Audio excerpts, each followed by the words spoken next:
اللي يقول للناس المنبر فقط للمصيبة، نقرأ المصيبة أنتم ابكوا ورجعوا لبيوتكم، أو أنه لا أكو منبر بعد أكثر من هذا. هذا المنبر اللي يأخذ النظرية المسيحية مال جلد الذات. أنت إذا محب للحسين اضرب صدرك بكل قوة، اضرب صدرك بكل قوة، اجلد ظهرك، اطبر راسك، طبر زين. لماذا؟ لأن يقول الإمام الحسين تطبر، تقطع بالسيوف، فأنت كذلك يجب أن تطبر راسه.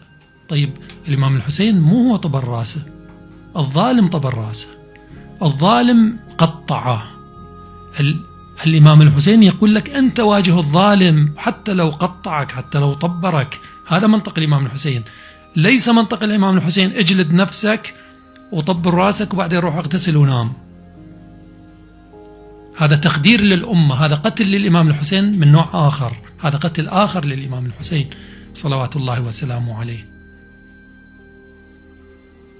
أنا ذكرت هاي القضية وأختم بها. ذكرت لعله الأسبوع الماضي.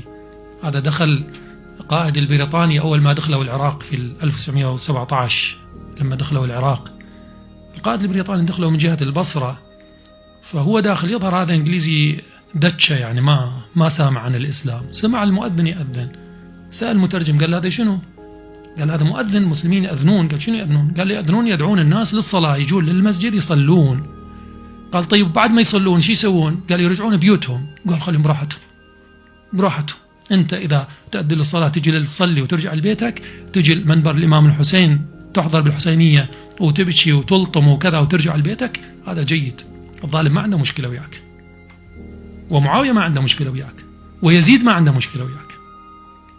إذا هذا حدك، هذا ذلك مبلغهم من العلم، ما عنده مشكلة وياك. معاوية من أول يوم صعد منبر الكوفة قال لأهل الكوفة أني لم أقاتلكم لتصلوا أو تصوموا أو تحجوا، وأني أعلم أنكم تفعلون ذلك، وإنما قاتلتكم لأتأمر عليكم، أتسلط عليكم، أسحقكم،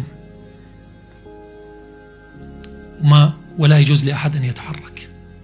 ولذلك المنبر عندما يستشعر الطاغية، وحتى بزمن حاضر الآن كثير من أنظمة الطاغية إذا استشعرت أن هذا المنبر يثير الوعي في أوساط الأمة يحارب، لا يسمح له.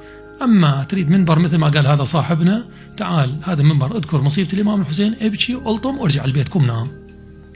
هذا بالعكس، هذا هذا الطاغية يجي يبكي وياك. بعد يجي عمر بن سعد وشمر بن الجوشن يحضرون، ما عندهم مانع ويشاركون في العزاء. ولذلك علينا أن نحيي ذكر الإمام الحسين عليه السلام الإحياء الصحيح، الإحياء الإيجابي، الإحياء الذي أراده أهل البيت عليهم السلام عندما حثوا على إحياء قضية الإمام الحسين وإقامة المآتم على الإمام الحسين بهذه الأيام. الهدف منا أن تبقى شعلة الإمام الحسين، روح الإمام الحسين موجودة في هذا المنبر، وتنتج النصر ولو بعد حين، تهيئ الأرضية للنصر الكبير إن شاء الله.